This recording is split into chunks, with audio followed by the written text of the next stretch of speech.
Hello friends, I am Ashwini and welcome to my channel Knowledge is Power. Today we'll see the third and the last part of the series Modal Verbs. Let's start. Previously we had seen two parts. You can refer to my previous videos. There I had clearly explained the other modal verbs. Now let's begin. Now the sixth part is should. Should will cover duty, obligation, probability and past obligation, right? Now what is duty? Mrs. Mrs. Neha, I hope the video is clear. Mrs. Neha should attend the office regularly. We should pay the taxes to the government. Here, it should is used to show our duty. म्हणजेच हे आपण करायला हवं. Second is obligation. You should help the poor. We should take care of our parents. Now these examples show the obligation. म्हणजेच काय हे कर्तव्य आहे. आपल्याला गरिबांना मदत केली पाहिजे आणि आपल्याला आपल्या पालकांची आणि इतरही घरातल्या मंडळींची काळजी घेतली पाहिजे. Now next example is probability. You should be able to complete her. She should be able to complete her book in time. And म्हणजे तिने तिचं पुस्तक वेळेवर पूर्ण करता आलं पाहिजे. Next is he should be in the office by now. म्हणजे आत्तापर्यंत त्याला ऑफिसमध्ये असायला हवं. Now past obligation. I should have spoken to her about it. I should have sent an email to Tina.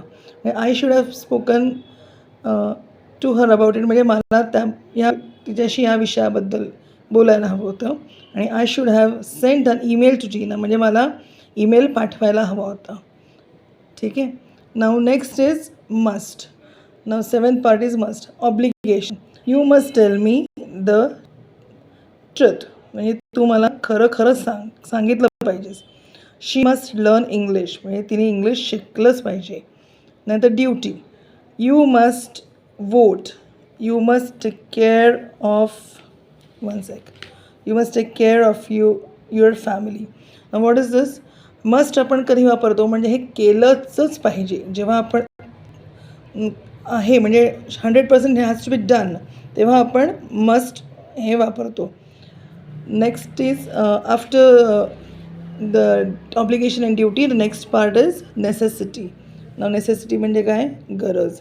You must practice your English daily म्हणजे आपल्याला रोज इंग्लिशची तुला practice केली पाहिजे. we must eat fresh and nutritious food to stay healthy म्हणजे आपल्याला जर healthy राहायचं असेल तर न्यूट्रिशियस फूड खाल्लं पाहिजे. स्ट्रॉंग डिटर्मिनेशन म्हणजे निर्धार. I must learn my lessons well to score good marks म्हणजे मला माझा अभ्यास उत्तम केला पाहिजे तरच मला चांगले मार्क किंवा उत्तम मार्क मिळतील. I must achieve my goals this year म्हणजे मी जे काही गोल्स सेट केले ते मला अचीव करायचं आहेत या वर्षात म्हणून आपण इथे काय वापरतो आहे? मस्ट. ठीक आहे. Now next is probability. I think she must be Mrs Radha म्हणजे मला असं वाटतंय की ती मिसेस राधा आहे. I think it must be a nice film म्हणजे असं मला वाटतंय ही चांगली मूवी असेल. Now next is must not. आता आपण मस्ट बघितलं तर इथे मस्ट नॉट आहे. Next is eighth part is must not. You must not swim in that river as it is full of क्रॉकोडाईल्स म्हणजे तुला त्या नदीमध्ये पोहलं नाही पाहिजे कारण त्याच्यात भरपूर मगरी आहेत. Next you must not watch so much television म्हणजे तू एवढा टी व्ही बघता कामा नाही आहे कारण काय डोळे खराब होऊ शकतात. Right. Next is need not म्हणजे गरज नाही. You need not be afraid म्हणजे तुला घाबरायची गरज नाही. He need not buy any story books as he has plenty of them म्हणजे त्याला आणखीन नवीन बुक्स घ्यायची काही गरज नाही स्टोरी बुक्स कारण त्याकडे ऑलरेडी भरपूर स्टोरी बुक्स आहेत. नंतर next is will. I will make dinner tonight म्हणजे मी आज रात्रीचं जेवण मी बनवणार आहे.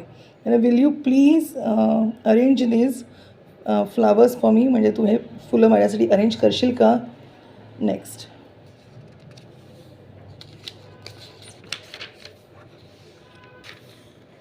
And the last part is shall I help you म्हणजे मी तुमची मदत करू का? अँड शॅल वी गो म्हणजे आपण जाऊया का? सो आय होप इथे हा मॉडेल वर्ब तुम्हाला मॉडेल वर्ब्स हा टॉपिक कळला आहे. आधीचे पार्ट्सही तुम्ही नक्की बघा. अँड येस, लवकरच भेटू आपण पुढच्या व्हिडिओमध्ये. आणि माझं चॅनल सबस्क्राईब करा, शेअर करा आवडले असल्यास, आणि व्हिडिओला जरूर लाईक करा. Thank you so much. Bye bye.